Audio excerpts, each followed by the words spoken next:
Baseball and giving back is where we begin our look at sports this morning.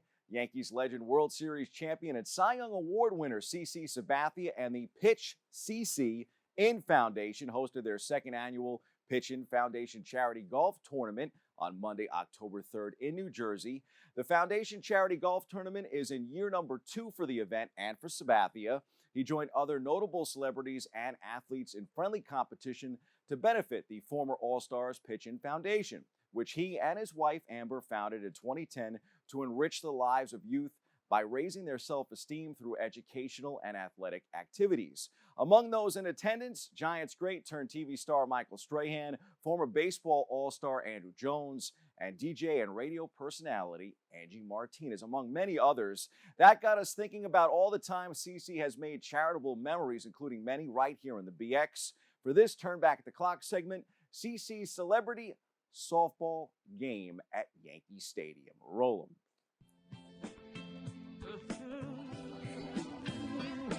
What does it mean to you and your wife to be able to continue to accomplish so many big things for so many other people? No, it's definitely amazing. Like you said, I mean, you don't just want to throw a check at anything. I kind of want to be involved and, be around and show my face in the community. So to have this kind of support and turnout tonight at the softball game is amazing. We knew how important he would be for New York City and the Bronx, and so that's why when he was a free agent, we kept pushing the issue. And fortunately, he chose the right place to come, and he's been able to pitch in for CC's kids over here. When I got the call that this was taking place, there was no hesitation. And actually, softball, I love it. So I'm glad I'm able to be here and make some impact on the community. CC's always been there for us. We want to be here for him. Obviously this is for the kids, this is for the community. It's going to be a great game. Looking forward to getting out there again. And CC's always been supportive of the Posada, so we're very happy. We're in a position where we can make a difference, and we should take advantage of that position. And Amber has taken everything that I taught her, and she's made it even better. So I'm super proud of her. It's huge, especially because it's a New York thing. It's big for me. I'm always happy to do it, and it's a good cause, and it's going to be fun. I'm not likely to play well in this game. If I go 1 for 1 in this, I've really started to make up for the fact that I was once severely injured in a celebrity game. So we'll see. Just put the bat on the ball. Don't strike out, right? That's the goal. Don't strike out. Don't get injured. Boom. This is crazy because I actually grew up a block away from here, like literally across the street from the new Yankee Stadium, which used to be the old Yankee Stadium. And we come full circle. And for us to be doing charity promo, doing red carpet, and talking to BronxNet, who we based our show off of, we were just like, yo, keep it simple. Basic cable car. Like, it feels so surreal right now. Going to Yankee games as a kid and then coming to do something like this where it's like, it's not just, a bunch of rich people hanging out. It's for charity, it's for a good cause. That's really dope, man. It's to help the Bronx itself, which, we need help. CC's still dealing greatness even in his retirement. As for CC's Yanks, well, greatness is an understatement for their star, Aaron Judge. The Bombers dropped their final 2 games of the regular season, but the last road series of the year in Texas saw the Judge etch his name into baseball immortality. Judge broke Roger Maris's American League record for the most home runs in a single season, hitting his 62nd homer before heading into the AL Division Series. Considering that Barry Bonds, Mark McGwire, and Sammy Sosa's links to PED use when they accomplished the feat, many argue Judge is the true all-time leader.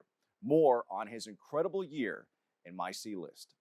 We shift gears to the world of racing. A slick late race move by Chase Elliott carried him to victory lane at Talladega Superspeedway recently in the NASCAR playoffs. Elliott is the only driver with 5 victories this season. No one else in the playoffs has more than 2. Elliott already qualified for the round of 8 with his Talladega win and is among the favorites to win it all this season. Here's more with the NASCAR star. When we took the green there for the restart, I thought my opportunity to win was to get up in the top lane. It was certainly a risky move, but I felt like we had accumulated a decent number of stage points throughout the day, so it made me feel a little better about moving up there and trying to give myself a shot to win. I just didn't think I was going to be able to win from the third lane in the bottom row.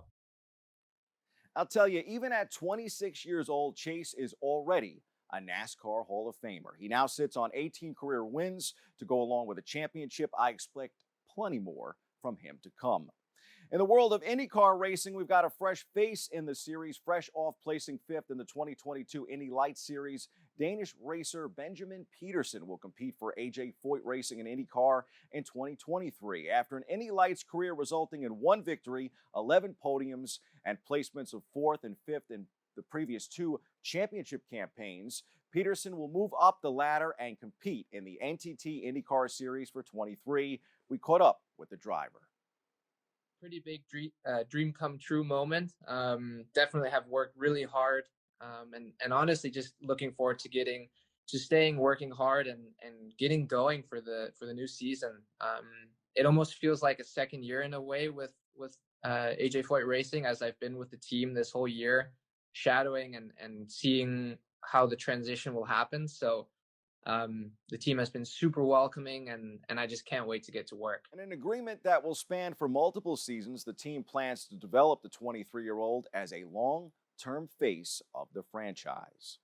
We'll stick with faces of the franchise and turn our attention to Jets quarterback Zach Wilson. He's back from injury, and gangrene is benefiting from his return, of course. This is probably the most comfortable I've ever felt, from a pregame standpoint coming into a game. Of course, my expectation was nothing's going to be perfect because, it's not. It never is. And so I felt like I had the right mentality, and I felt like everybody else did as well. But to your point, I feel like the emotions, the ups and downs of the game was kind of really what I was talking about. Having a couple drives where we're stalling and going 3 and out, sucks, but it's part of the game. We had some good things going early. We score, things get stalled out. My mentality is just keep doing my job, keep chipping away and relaying that message. And everybody did. Everyone kept fighting. There was never a single time we were going out there that anyone was down or, there's frustration, but it was the right frustration. So I think what a cool opportunity and moment for us as an offense to be able to, lose the lead like that, have some turnovers, and then need to rebound and move on from those. Looking good, Zach. With the calendar turning over to the fall, this is the time of year that we will see the return of the NBA and the NHL. The 2 majors join the ranks of the NFL and the baseball season in the postseason, keeping us very, very busy. It's been great to see the Giants and Jets relevant and the Mets and Yankees in the playoffs. Meantime, there is plenty of optimism for the Brooklyn Nets and the New York Rangers. The Nets still have KD and Kyrie. Here's Kyrie Irving on his season outlook.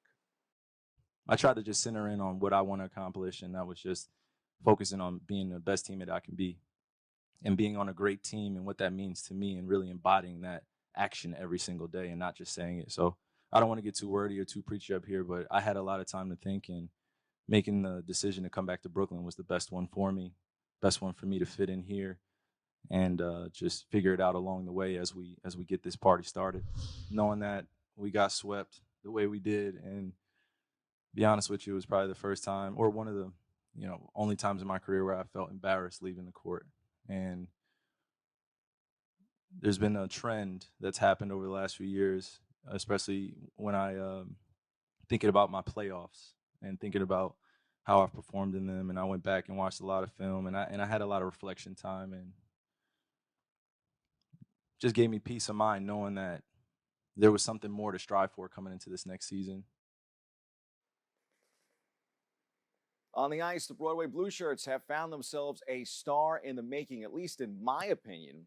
Despite playing 63 NHL games last season, including 20 in the playoffs, Braden Schneider isn't assuming anything going into year number 2, though the 21-year-old defenseman has been a bright spot heading into the season and should be a fixture in the lineup, if not now, in the near future.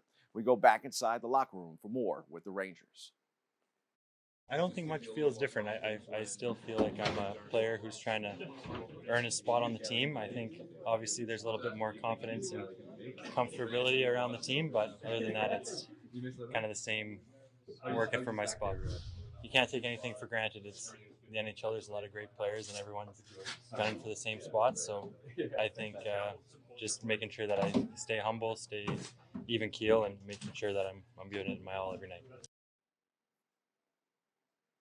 Those are the headlines. We hit the C-list for Judgment Day.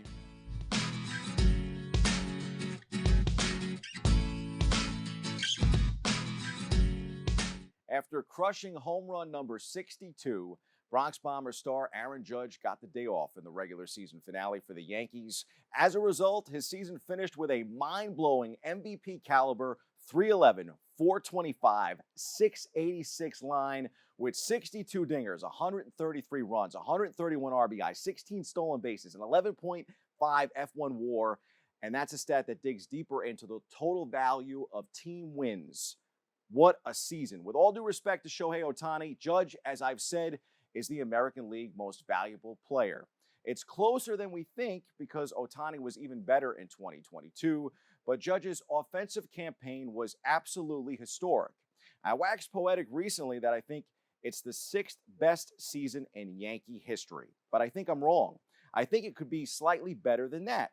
Judge just had the best offensive season in Major League Baseball since early 2000s, Barry Bonds, and it was also a top 20 season overall, offensively speaking, at least in history. He came up just short of the Triple Crown, but this stat right here is crazy. Judge led Major League Baseball, the home run race, by 16 home runs over the Phillies' Kyle Schwarber. He finished with 46. Judge's 62, that means 16 homers over that margin, over the second place hitter, is the largest since Jimmy Fox's 17 home run margin over Babe Ruth in 1932. Ruth holds the record for the biggest gap between number 1 and number 2, in that case, it being 35 more than George Sisler in 1920 and 35 more than Bob Musil and Ken Williams in 1921. Those kind of numbers certainly are eye-opening. And how about this amazing coincidence about Judge's record-setting homer? On that day, number 99 hit number 62. The Yankees' record was 99 and 62. 61 years after Maris hit 61, Judge blasts 62. How can you not be romantic about baseball? I would say case closed for Mr. Judge, but he and the Yanks still have one more thing that they've got to do, and that's win the World Series with him in pinstripes. That's your look at sports. I'm Bobby C. Keep it locked on open. We'll be right back.